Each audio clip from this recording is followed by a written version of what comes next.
한국 교회가 11월 셋째 주를 추수감사주일로 지내요. 그러니까 오늘 아마 대부분의 교회가 우리 교회에서 이제 한국 교회에서 정한 이 절기에 따라서 추수감사주일로 이렇게 지내거든요. 근데 여러분 잘 아는 것처럼 이 추수감사주일이라고 하는 것은 미국에서 사실은 유래한 거거든요. 그래서 1620년입니다. 영국의 이제 국교회가 너무 이 개신교들을 박해하니까 그 청교도라고 불리는 사람들 들어보셨을 거예요. 청교도라고 불리는 사람들이 이제 모여요. 그래서 야, 우리끼리 좀 자유롭게 우리 성경이 가르쳐 주는 대로 우리 신앙생활 한번 해보자. 이렇게 해서 이제 메이플라워 호라고 하는 그 배를 타고 이제 신대륙을 찾아가는 거죠. 야, 아마 보신 분들 계실 텐데, 이 매사추세츠 주의 플리머스 항이라고 하는 곳으로 이 사람들이 도착을 해요. 지금도 저 배가 저렇게 있대요. 저는 가보진 않았는데, 저렇게 있나 봐요. 도착을 해서, 완파노아그라는 이분들, 원주민이죠. 이분들의 도움을 받아서, 이제 1년 동안 농사를 짓는데, 농사를 다 짓고, 너무 감사해서 1621년에 처음으로 이제 그 원주민들을 다 초청해가지고 같이 먹고 이렇게 감사하고 하면서 이게 이제 유래가 됐다는 거죠. 성경에는 나올까요? 추수감사주일이? 주일학교 때 많이 질문하기도 하고 선생님들이 그 질문 받기도 해요. 성경에는 나와요? 추수감사주일이? 성탄절 나와요? 막 이렇게 물어요. 그 말씀을 좀 드리려고 해요.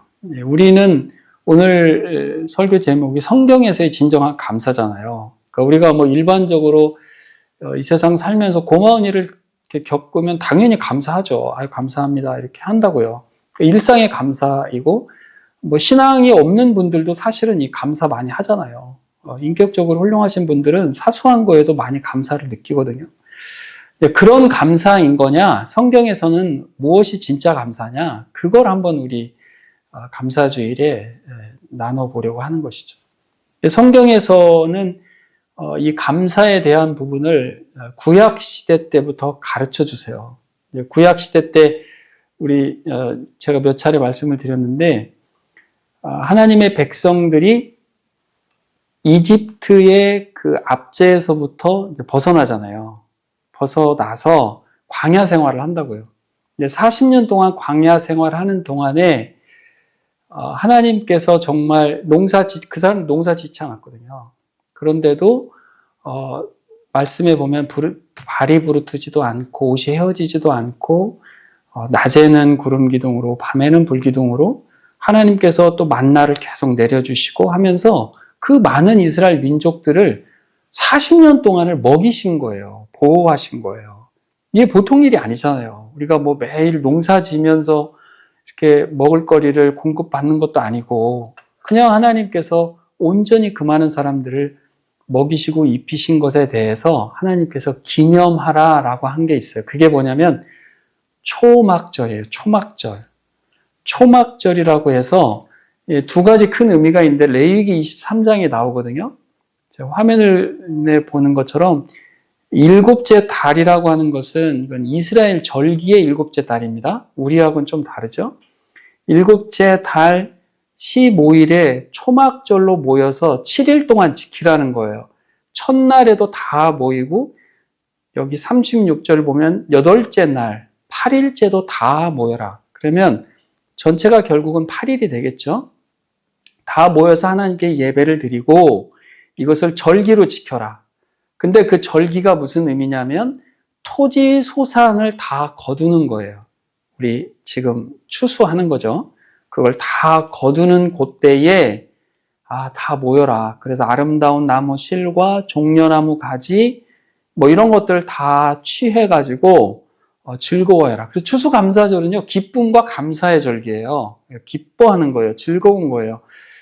의미가 뭐냐면 43절에 보니까 애굽 땅에서 인도하여 내던 때에 너희가 초막에 거주했잖니 그걸 잘 기억해 라는 의미인 거예요. 그러니까 초막절이라고 하는 것은 이런 장막인데 다 뭐 이렇게 견고하게 건물을 다 짓고 살지만 요 기간에는 야외에다가 장막을 치고 나와서 하나님께서 40년 동안 이스라엘 민족을 지켜준 것을 기억하면서 동시에 그 추수의 마지막 이제 감람나무 열매가 이제 마지막이거든요. 올리브죠, 올리브. 우리 올리브 있잖아요. 그걸 가장 마지막에 다 거두어서 그것을 창고에 다 드리고, 야, 이제 다 드렸으니까 뭐 먹고 마시고 이제 기쁘게 살자, 이게 아니고 그것을 주신 하나님께 감사하자.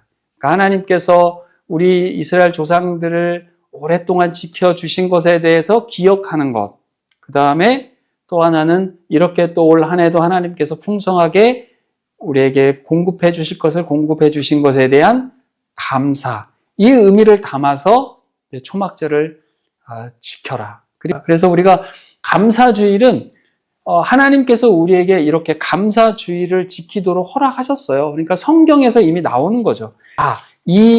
이러한 배경을 두고 오늘 본문 말씀이 나오는 거예요.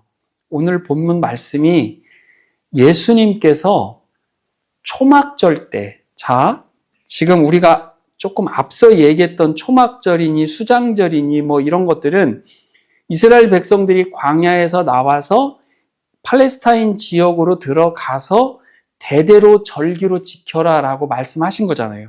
그 절기를 지키는 중에 예수님께서 이 땅에 오셨단 말이에요. 이 땅에 오셨을 때도 유월절도 있고 초막절도 있고 뭐 여러 절기가 있어요. 그 절기 중에 초막절이 온 거예요. 예수님께서도 율법을 지키신 분이기 때문에 절기가 오면 예루살렘으로 가셨단 말이에요. 그게 우리가 같이 읽었던 요한복음 7장인데 우리가 봤던 그 본문에서 시작하는 거예요. 그래서 명절 끝날 곧 큰 날, 성회로 모인 날. 그럼 아까 초막절 며칠 동안 모인다 그랬어요? 8일 모인다 그랬잖아요. 8일. 그러니까 명절이 끝나는 맨 마지막 날, 이때 전체가 다 모이는 그날에 예수님께서 외치셨다고요. 여기가 어디냐면 우리가 읽지 않았지만 앞부분 성전이시라고요. 성전에 가셨다고요. 예루살렘 성전에 가셔서 외치셨어요. 뭐라고 외치셨냐면 누구든지 전혀 지금까지 삶을 어떻게 살았든 직업이 뭐든 어떤 형편이든 전혀 주님께서는 상관치 않겠다. 누구든지 이거 정말 주님이 우리에게 위로해 주신 말씀이에요. 나 같은 게 무슨 전혀 아닙니다. 누구든지 목마르거든 갈급하거든 내게로 와라. 그리고 마시라. 나를 믿는다면 성경의 이름과 같이 예수님께서 말씀하시는 이 시대에 말하는 성경은 뭘까요, 그럼? 이때는 신약 성경이 안 나왔잖아요. 예수님께서 말씀하실 때인데 지금 예수님이 말씀하신 이후에 신약 성경이 만들어졌잖아요. 그렇기 때문에 예수님께서 말씀하시는 이 성경은 구약 성경을 말하는 거예요. 구약 성경에 뭐라고 되어 있니? 생수의 강이 흘러날 것이라고 얘기하지 않았니? 그러니까 나를 믿는 자는 나에게 오라. 그러면 생수의 강을 맛볼 것이다 라는 말씀인 거예요. 그러면 구약 성경은 누구에 대해서 말씀하고 있는 것으로 우리가 생각할 수 있을까요? 예수님에 대해서 얘기할 수 있는 거예요. 구약 성경을 잠깐 우리가 볼 필요가 있는데 그 초막절의 배경이 어떠했길래 주님께서 이런 말씀을 하셨냐면 지금 물 얘기하셨잖아요. 물. 초막절에 물 얘기를 하셨어요. 왜 물 얘기를 하셨냐면 예수님께서는 스토리텔링의 완전 달인이세요. 예수님께서는 뭐 전혀 엉뚱한 말씀 하시는 분이 아니에요. 어떠한 그 청중들이 그 사람들이 겪고 있는 것을 그대로 가져다가 복음을 전하시는 분인데 이 초막절 마지막 날에 뭘 하는 거냐면 실로암이라고 하는 연못이 있어요. 실로암이라고 하는 연못이 예루살렘 가까이 있거든요. 그 연못에서 사람들이 물을 떠와요. 그걸 가지고 와서 제단에다가 부어요. 제단에다가 쭉 부으면 부을 때 물만 부은 것이 아니라 포도주도 같이 부었어요. 이 부은 것이 쭉 흘러내려가는 것을 이 사람들은 예식으로 삼았는데 그걸 왜 그렇게 했냐면, 오늘 배경이 좀 많긴 한데 좀 이해를 하면 좋을 것 같아요. 어렵진 않으니까. 이스라엘이 그 바다를 끼고 있는 거 아니죠.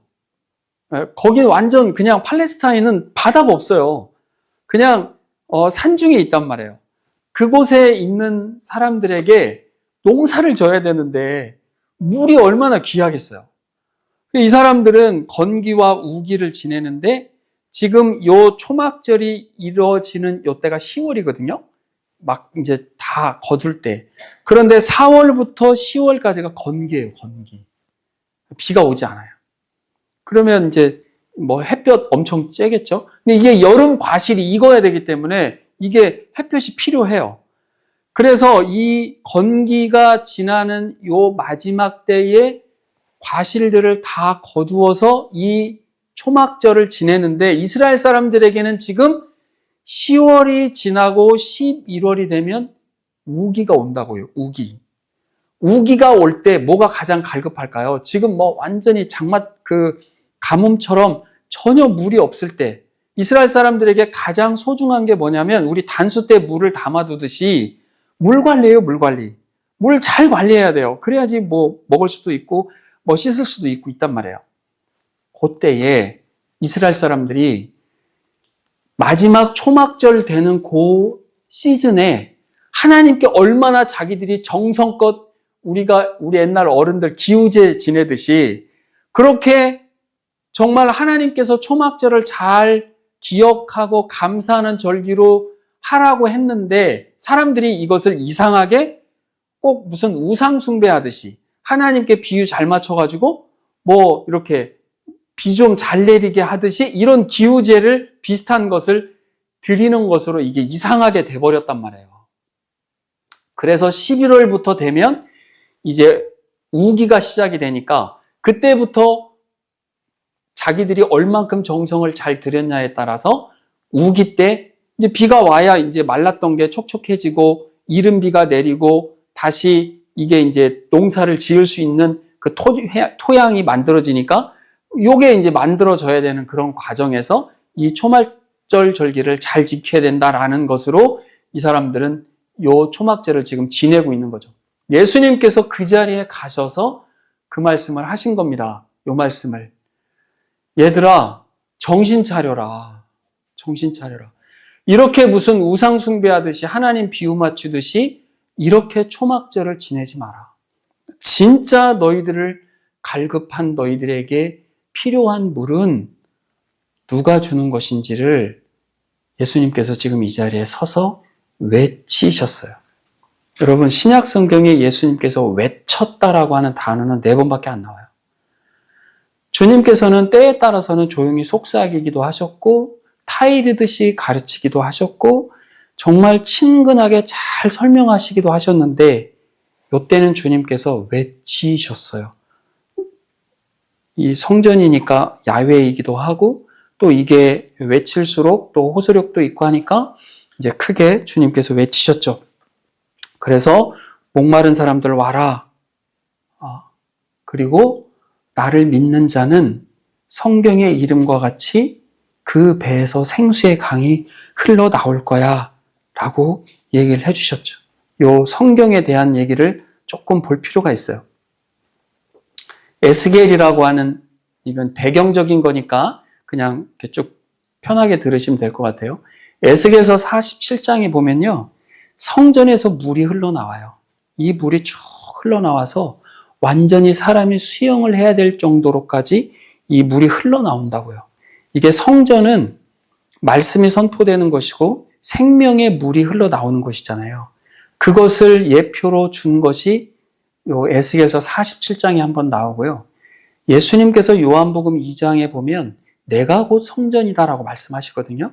그러면 구약 성경에서 성전에서 흘러나오는 이 물에 대한 비유, 실제 환상이었는데 환상은 결국은 신약 시대 때 예수님께서 그 복음을 성취하시는 그 성취자로서 오셨을 때 주님으로부터 이 생수의 강이 흘러 넘쳐 내려간다라고 하는 것을 우리는 알 수 있는 거죠. 그리고 고린도 전서에 보면 이런 말씀이 있어요.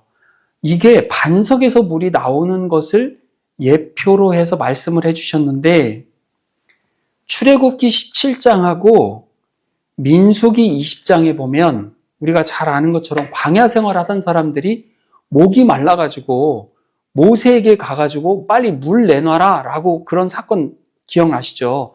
물 내놔, 우리 다 지금 목말라 죽을 것 같아 라고 했을 때 하나님께서 모세에게 뭐라고 말씀하시죠? 너의 지팡이 가지고 있는 거 가지고 출애굽기 17장에서는 반석을 쳐라 이렇게 말씀하세요. 그래서 반석을 쳤을 때 반석이 터지면서 엄청난 물이 흘러나와서 그 많은 사람들이 물을 다 먹었다고요. 그리고 민수기 20장에서 또 목이 마려우니까 이 사람들이 와서 모세에게 우리 다 목말라 죽을 것 같아, 물을 내놔 라고 또 소리쳤을 때 하나님께서 모세에게 말씀하신다고요. 반석에게 명령하라고 한 거예요. 명령을 해서 반석에서 물을 내라. 그래서 근데 모세가 반석에게 명령한 게 아니라 이게 선 경험이 있다 보니까 또 너무 화도 났어요. 사실은 모세가 그 당시에 심리 상태가 또 쳐요. 반석이 터지고 물이 나왔지만 그에게 좀 네가 나의 영광을 드러내지 못했다라고 말씀하시는 부분이 있거든요. 자, 이제 그건 다음에 우리가 보기로 하고, 여기에서는 반석에서 물이 나왔다라고 했는데 이 반석이 과연 무엇인지를 바울이 신약 시대에 와서 고린도 전서라고 하는 곳에서 설명해 주고 있는 거예요. 이스라엘 백성들, 너희들 잘 들어라. 너희들 그 구약 시대 때 광야 생활할 때 그 물이 나왔던 그 반석이 누구였는지 알아? 그 반석이 바로 예수 그리스도야 라고 설명해 주고 있는 부분인 거죠. 이 반석에서 이 물이 다 흘러나왔을 때 신령한 음료라고 표현한 요 신령한 음료가 과연 무엇일까? 이 신령한 음료가 바로 성령이다라고 예수님께서 말씀을 하고 있는 거죠. 또 하나로 설명한 것이 뭐냐면 이사야서예요. 이사야서 55장에 보면 목마른 자들아 나와라, 돈 없는 자도 와라, 너희는 와서 사서 먹되, 돈 없이 값 없이 와서 하나님께서 주시는 것을 받으라. 여기 사 먹다라고 하는 말이 돈이 없는데 어떻게 그냥 사 먹는 거예요? 누가 다 지불했다고 했죠? 예수님께서 다 지불하신 거예요. 그러니까 너희는 은혜로 와서 사듯이 와서 먹어라. 그리고 고린도전서 6장에 우리 지난주에도 함께 살폈었는데, 너희는 예수님께서 값 주고 샀다라고 표현하거든요. 예수님께서 이미 핏값을 지불해 주셨다는 말씀을 우리는 알 수 있는 거죠. 그래서 이것을 제가 다시 한번 잠깐 정리를 해보면 약간 배경도 많고 좀 복잡할 수 있는데, 추수감사주일에 헛된 것에 감사하고 현실적인 것에만 우리가 시선이 머무르는 것을 하나님께서는 조금 더 깊게 우리를 지금 끌고 가시는 거예요. 초막절이라고 하는 성경에서 말하는 그 감사주일에 예수님께서 지금 오셔서 우리에게 더 깊은 것을 지금 단초로 주시는 그 부분인 거죠. 그게 바로 뭐냐? 성령입니다. 성령. 그를 믿는 자들이 받을 성령이 있다는 거예요. 우리에게 성령을 허락하신다는 거죠. 그래서 제가 여러분들에게 드린 우리 말씀의 요지에 보면 두 번째 요지에 하나님께서 우리에게 주시는 진정한 좋은 선물이 있는데 그 선물이 바로 성령이다라고 하는 것을 우리가 예수님께서 이제 밝혀주시는 거죠. 자, 하나님께서 우리에게 진짜 좋은 거를 주고 싶으신 게 있어요. 그것을 비유로 말씀하신 게 있는데, 누가복음에 보면 아버지께서 우리에게 정말 좋은 걸 주신다. 너희 중에 아버지 된 자로서 누가 아들이 생선을 달라 하는데 생선 대신에 뱀을 주며 알을 달라 하는데 전갈을 주겠느냐? 너희가 악할지라도 좋은 것을 자식에게 줄 줄 알거든 하물며 너희 하늘 아버지께서 구하는 자에게 성령을 주시지 않겠느냐라고 말씀하시는데요. 복음서에는 병행 본문이라는 게 있어요. 누가복음에 이렇게 말씀해 주셨는데 이것과 병행한 본문이 마태복음에 나온다고요. 읽어볼게요. 너희 중에 누가 아들이 떡을 달라 하는데 돌을 주며 생선을 달라 하는데 뱀을 줄 사람이 있겠느냐? 너희가 악한 자라도 좋은 것으로 자식에게 줄 줄 알거든 하물며 하늘에 계신 너희 아버지께서 구하는 자에게 좋은 것으로 주시지 않겠느냐? 앞에는 뭐라고 그랬죠? 구하는 자에게 성령을 주시지 않겠느냐? 병행 본문인 마태복음에서는 좋은 것으로 주시지 않겠느냐? 자, 그렇다면 이 본문을 같이 우리가 이렇게 겹쳐서 본다면 우리에게 있어야 할 진짜 좋은 것이 뭐라는 것을 지금 말씀하시는 거예요? 성령을 말씀하시는 거예요. 우리에게 진짜 중요하고 좋은 것이 뭐냐면 그것은 바로 우리가 일용할 양식도 필요하고 여러 가지 상황에 따라서 필요한 게 있죠. 우리는 한계 상황을 직면하고 있는 현실적 존재거든요. 먹지 않으면 배가 고파요. 그리고 날이 추우면 우리가 한기를 느낀다고요. 우리에게 일상을 살아가면서 필요한 것들이 있어요. 하나님께서 그거 모르시지 않아요. 우리가에게 공급해 주세요. 그런데 진짜 근본적이고 절대적인 게 있단 말이에요. 그게 뭐냐면 성령이에요. 성령을 우리에게 주시는 것이 가장 중요하다는 거죠. 자, 이 성령이 언제 예수님께서 이렇게 약속하셨던 성령이 언제 인류에게 내려오죠? 우리가 아는 것처럼 언제 내려옵니까? 오순절 마가 다락방에서 내려오잖아요. 예수님께서 이제 승천하시고 몇 날이 못 되어 너희들에게 약속한 것을 줄 테니 예루살렘을 떠나지 말고 정한 곳에서 기도를 해라 라고 제자들에게 예수님께서 명령을 하시고 제자들이 그 명령을 듣고 120명 정도 되는 사람들이 마가의 다락방이라고 하는 곳에서 모여서 기도합니다. 한 열흘 정도 기도했을 때 하늘에서 성령이 내려오죠. 그 성령이 각 사람들에게 임했을 때 이 사람들이 정말 놀라운 일이 일어나는 거예요. 그리고 그 사람들이 나가서 베드로가 이제 수제자잖아요. 베드로가 12제자 중에 제일 대장인데 베드로가 대표가 되어서 예수님께서 우리의 메시아가 되셨고 우리의 죄를 십자가에서 가져가셨고 사흘 만에 부활하셔서 진짜 그분이 메시아임을 증명해 주셨고 40일 정도 머물다가 승천하셨고 승천하신 이후에 우리에게 약속하신 성령을 내려주셨다라고 하는 것을 설교합니다. 오순절에 우리가 지금 초막절을 얘기하듯이 오순절 때에도 절기로 지켜야 되기 때문에 이스라엘 백성들이 그 디아스포라라고 들어보셨죠? 이스라엘 사람들인데 헬라 지역에 나누어 퍼져 살았던 사람들이 디아스포라라고 하잖아요. 그 사람들이 각 지방에서 다 예루살렘으로 몰려들거든요. 몰려들었을 때 성령을 받은 사람들이 그 각 지방에 가본 적도 없는 그 지방의 랭귀지, 언어로 그 사람들에게 복음을 전하는 현상이 오순절 그 성령 강림 사건 이후에 그 일이 일어난 거죠. 그 성령을 받은 사람들이 너희들이 바로 십자가에 못 박아 죽인 그 예수가 구약 성경에서 예언되어 있었던 바로 그 그리스도야. 그리고 그분께서 우리에게 약속했던 그 성령을 믿는 자에게 준다라고 했던 그 약속을 이루어 주신 것을 너희들이 지금 우리를 통해서 보고 있는 거야 라고 얘기하는 거예요.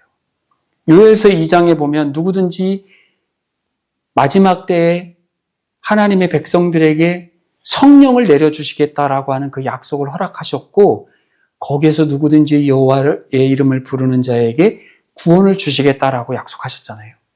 그 일이 그들에게 이루어진 거죠. 그러니까 사람들이 이 앞에 있는 말은 지금 베드로가 한 말이거든요. 36절 너희가 십자가에 못 박은 이 예수를 하나님이 주와 그리스도가 되게 하셨다.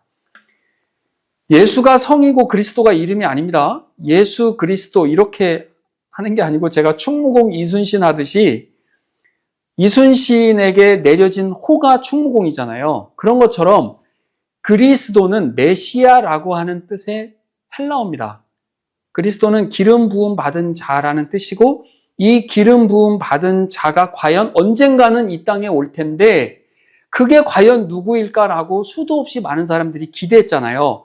그 기대했던 그리스도가 바로 갈릴리 지역에서 살았던 목수였던 그 예수, 그분이 바로 우리가 오랫동안 기다렸던 그 그리스도야 라고 알려준 거죠. 너희가 시골 청년 미친놈이라고 했던 그 예수, 그분이 바로 그리스도야 라고 하는 것을 깨우쳐 준 거예요. 이걸 끝까지 안 믿었던 사람이 누구예요? 사울이에요, 사울. 사울은 믿지 않았어요. 사울은 하나님에 대한 구약적 신앙은 좋았던 사람인데 무슨 저런 시골뜨기가 우리가 알고 있는 메시아일 수 있어? 라고 부정했던 사람이에요. 그랬던 사울이 다메섹으로 가다가 예수님을 만나고 이 사람이 뭐라고 고백했어요? 아, 이 예수가 그리스도였구나 라고 이 사람이 깨우친 거예요. 그리고 그 사람이 다니면서 선포했던 게 뭐예요? 그 예수가 바로 그리스도야 라고 선포한 거죠. 그런 것처럼 이 예수를 너희들이 죽였어. 그러니까 이 말을 듣고 이스라엘 사람들이 마음에 찔린 거죠. 우리가 어떻게 해야 될까? 라고 했을 때 예수님, 그 베드로가 얘기를 하는 거예요. 회개해라. 돌아서라. 하나님께 돌아서라 이제. 그리고 예수 그리스도의 이름으로 세례받아라. 이 말은 공개적으로 내가 예배자이고 내가 하나님을 믿는 사람이고 내가 하나님 없이 살 수 없는 존재라고 하는 것을 인정하는 것이죠. 예배자로서 서는 거예요. 그렇게 했을 때 하나님께서 우리에게 두 가지 약속을 주시는 거죠. 우리에게 죄사함을 허락하실 것이고 우리는 받으면 되는 거예요. 또 두 번째 받는 게 뭐예요? 성령을 선물로 받는 거예요. 예수님께서 이미 다 하셨기 때문에 우리가 진정으로 마음을 열고 우리 영혼 안에 예수 그리스도를 나의 구원자로 나의 주님으로 받아들일 때 우리에게 성령을 주시는 것, 이 두 가지 약속을 하나님께서 우리에게 다 허락하신 줄로 믿습니다. 우리는 예수님을 믿고 주일이 되면 예배자로서 우리는 예배자리에 오는 거예요. 여기가 지금은 개척교회고 몇 명 모이지 않지만 큰 교회든 작은 교회든 크고 작음이 없죠. 다 임재하시는 하나님께 예배하는 곳이니까 예배하는 곳에 우리가 모여서 예배자로서 하나님께 예배할 때에 우리는 죄사함을 받은 존재이고 우리 안에 성령을 선물로 받은 존재라고 하는 것을 우리 스스로 알고 믿는 것이죠. 그리고 감사하는 것이고 우리가 드려지는 예배를 하나님께서 기뻐 받으실 줄로 우리는 확신한 것이죠. 그렇게 동일하게 그 자리에 있었던 그 사람들이 이렇게 베드로가 외쳤던 이렇게 했을 때 이 사람들이 그 말에 순종하고 그날에만 3,000명 정도가 세례를 받고 예수 그리스도를 자신의 구원자로 믿었던 이 일을 우리는 알 수 있는 것이죠. 우리가 우리 그 설교 전체 시나리오 중에 본론의 세 번째인데요. 우리가 진짜 하나님께 감사할 수 있는 이유가 뭡니까? 우리 잘 아시죠? 데살로니가전서 5장에 보면요. 항상 기뻐하고 쉬지 말고 기도하고 범사에 감사하라. 이것이 그리스도 예수 안에서 너희를 향하신 하나님의 뜻이다라고 말씀하셨어요. 이 깊은 진리, 예수 그리스도께서 우리를 통해서 허락하셨던 목마른 자에게 누구든지 우리가 마음을 열고 예수 그리스도를 나의 구원자로 초청함에 우리가 순종하고 우리가 받아들일 때 우리 안에 있는 이 깊은 것은요, 기뻐할 일이고 우리가 기도할 수 있는 대상이 생긴 것이고요. 우리가 감사할 수 있는 이유가 충분한 거예요. 아니, 지금 내가 사는 꼴이 이런데 전혀 아닙니다. 그것은 부가적인 것을 얘기하는 거예요. 가장 근본적인 감사, 가장 근본적으로 절대 감사할 수 있는 이유는 뭐냐? 하나님께서 우리를 백성으로 삼아주셨고 내가 정말 보잘것없는 나를 예수 그리스도께서 피 값으로 주고 사신 그 존재가 나라고 하는 것. 속량이라고 하는 단어도 우리가 지난주에 배웠는데요. 값을 주고 해방받은 포로이기도 하고 노예이기도 합니다. 우리에게 우리가 할 수 없는 그 일을 예수님께서 그 값을 주시고 우리를 구해내셨거든요. 우리는 그냥 그것을 받으면 되는 존재가 된 거죠.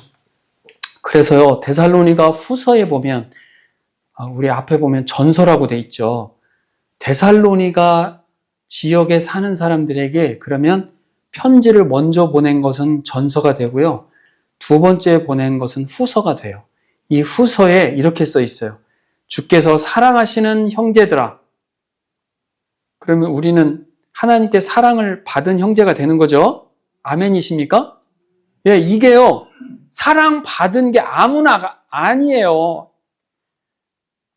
그냥 설교자들이 사랑하는 성도 여러분, 그냥 모든 사람들에게 그냥 값싸게 막 집어던지듯이 사랑하는 성도 여러분, 그렇지 않아요. 성경에서 말하는 사랑하는 것은요, 그런 의미가 아니에요. 하시딤이라고 하는 히브리어예요. 선택받은 사람들의 무리예요. 여기 과일이 있는데 제가 과일 가게에 가서 아무거나 막 삽니까? 선택한 걸 사잖아요. 골라서 산다고요. 대지그해서 산다고요. 그 무리들을 성경에서는 사랑하는 이라고 표현해요. 그래서 성경에서는 아무나 사랑한다고 얘기하지 않아요. 사랑받은 여러분인 줄 믿으시기 바랍니다. 그 사랑받은 여러분들에게 얘기하는 거예요. 우리가 마땅히 하나님께 감사할 게 있다. 우리가 그냥 감사합니다. 그냥 고맙습니다. 이런 수준이 아니고요. 근본적으로 우리가 감사할 이유가 있어요. 그게 뭐예요? 하나님이 처음부터 너희를 택하사 성령의 거룩하게 하심과 진리를 믿음으로 무엇을 받게 하심이니? 구원을 받게 하심이에요. 진짜입니다, 여러분. 우리가 진짜 감사할 수 있는 게 이거예요, 바로. 하던 일 잘 되고 모든 게 형통하고 그런 것도 감사하죠, 물론. 그러나 우리를 태초부터, 오래전부터 우리를 탁 택하셨다가 우리를 구원해 주신 거예요. 이게 가장 근본적인 감사예요. 이거 잊어버리면 안 돼요. 절기를 우리가 왜 우리에게 절기를 주십니까? 기억하라고요. 감사하라고요. 그게 진짜 감사절이에요. 그렇게 우리에게 주신 것 믿으시기 바랍니다. 이게 절대적인 감사예요. 그런데 사람들은 상대적인 거 많이 따져요. 상대적인 걸 따진다고요. 상대가 뭐예요? 비교하는 거예요. 누군가와 비교해서 감사를 생각한다고요. 여러분 성경에 보면요. 이 부분이 나와요. 누가복음 18장에 보면 바리새인과 세리라는 사람들이 성전에 기도하러 올라오는 장면이 있어요. 그런데 바리새인이라고 하는 사람들이 잘 나가는 사람들이에요. 그 지역에서 지도층이에요. 종교적으로든 사회적으로든 하나 부족할 게 없는 사람들이에요. 이 사람이 했던 기도가 뭐냐면요. 바리새인은 서서 따로 기도하여 이르되 하나님이여 나는 다른 사람들 곧 토색, 불의, 간음을 하는 자들과 같지 아니하고 이 세리와도 같지 아니함을 감사합니다. 세리가 같이 기도하러 왔었거든요. 세리는요 멀리 떨어져서 지금 바리새인 뭐라 그래요? 저는요 일주일에 2번씩이나 금식하고 기도해요. 또 소득의 11조도 드려요. 하나님 저 잘했죠? 어디 저 지금 세리 같은 저 죄인 같은 사람하고 제가 이렇게 비교해 봤을 때 저는 얼마나 감사한지 모르겠어요. 라고 감사하는 거예요. 그런데 제가 여기 오늘 화면으로 준비하진 않았지만 세리는 어떻게 해요? 주님, 제가 감히 주님 앞에 설 수 없는 죄인입니다. 저를 불쌍히 여겨 주십시오. 예수님께서 이 스토리를 말씀하시면서요. 누가 구원받은 존재겠느냐라고 주님께서 말씀하시거든요. 예. 이런 감사는요, 우리가 듣기도 불편해요. 이렇게 상대적 감사는 하나님은 당연히 싫어하시는 거죠. 우리도 듣기 불편한데, 하나님께서 진짜, 절대적 감사, 그리고 또 우리에게 주시는 일상의 감사가 있어요. 섭리적 감사가 있단 말이에요. 우리 특별히 우리 기독교인들이 정말 좋아하는 구절 중에 한 구절이 어떤 구절이냐면 이 구절이에요. 우리 같이 한번 읽어볼까요? 우리가 알거니와 하나님을 사랑하는 자, 곧 그의 뜻대로 부르심을 입은 자들에게는 모든 것이 합력하여 뭐를 이룬다? 선을 이룬다. 제가 이거 거꾸로 한번 볼게요. 우리가 알아요. 하나님을 사랑하지도 않는 자, 곧 그의 뜻대로 부르심도 입지 못한 사람들, 모든 것이 합력해서 선이 될까요? 안 돼요. 이것은요, 그냥 그냥 아무나에게 막 집어 던지듯이 주신 약속의 말씀이 아니에요. 하나님을 사랑하는 자, 그의 뜻대로 부르심을 입은 자들에게 지금 당장 내가 이해할 수 없고 지금 당장은 내가 다 받아들이기 버거운 어떠한 실제적인 일들을 내가 실제로 겪는다 할지라도 하나님께서는 결국은 이 모든 것을 다 합력하게 하셔서 섭리 가운데 선으로 우리를 이끌어 가실 것이다 라고 하는 그 약속의 말씀입니다. 이게 어떤 말씀이, 이게 뭐냐면 아까 우리가 성령을 선물로 받고 구원받은 감사가 있다면 그것은 절대적 감사죠. 근본적 감사예요. 구원의 확신이 있다면 우리는 감사하지 않을 수 없는 거거든요. 두 번째는 일상의 섭리를 통한 이렇게 선을 이루어 가시는 하나님께서 우리에게 주시는 감사입니다. 우리가 일상을 살면서 하나님께서 누구를 만나게 하시고 누군가를 통해서 주님의 사랑을 또 깨닫게 하시고 우리가 또 베풀 또 대상이 있고 하는 그런 모든 일상의 삶 가운데 우리가 하나님께 감사할 수 있는 거거든요. 자, 말씀을 정리할게요. 우리가 이렇게 기억할 수 있는 것, 우리가 또 이런 절기를 맞을 때마다 다시 한번 하나님께 진심으로 감사할 수 있는 것, 그것은 하나님과 나와의 단독자로서 하나님께서 나를 일찍 택하셨고 우리를 사랑하시니까 택하는 거거든요. 히브리어는 같아요. 어근이 사랑하니까 택하는 거거든요. 우리를 사랑하셨고 우리를 택해 주셨고 우리를 구원해 주셨고, 이건 한번 받으면 물을 수 없어요. 성령은 절대 물을 수 없어요. 나의 감정에 의해서 다시 이게 빼앗겨지지 않아요. 하나님께서 우리 같은 변덕스러운 우리의 감정에 휘둘리실 뿐입니까? 절대 그렇지 않아요. 우리가 때로는 죄에 접촉하거나 노출됐을 때 내가 하나님 앞에 정말 부끄럽고 하나님 앞에 감히 설 수 없을 거라고 하는 어떤 상황을 겪었을 때 자신이 구원받음을 의심하거나 나는 아닌가 봐 이렇게 혹 우리 감정이 우리를 지배할 수 있을지 몰라도 성령 하나님은 그렇지 않습니다. 모든 것을 다 압도하시고 지배하신 성령 하나님께서 오히려 우리 안에 다시금 아까 회개하고 돌아서라 하듯이 우리 안에 다시금 뭔가의 그 깨우침을 주시기도 하고 그때 내가 왜 그랬을까? 내 스스로를 다시금 하나님 앞에 진정으로 반성하게 하시고 그래서 주님 앞으로 돌아서도록 우리를 이끌어 가시는 것이지 우리의 감정에 따라서 어떤 때는 구원받은 것 같고 어떤 때는 구원이 아닌 것 같고 전혀 그렇지 않습니다. 하나님께서 택한 자에게 허락하신 그 성령은 그 구원은 결코 다시 회수될 수 없다. 우리는 그 구원함을 받은 존재들이다. 그리고 이 하나님을 사랑하는 자, 그 뜻대로 부르심을 입은 자들에게 하나님께서 우리가 겪는 어떠한 상황 가운데에서도 그 상황을 하나님께서 섭리하셔서 우리를 선하게 이끌어 가신다라고 하는 것을 믿으시는, 그리고 그 삶대로 우리가 기쁨과 감사로 이 삶을 살아내는 저와 여러분 다 되시기를 주님의 이름으로 축원합니다.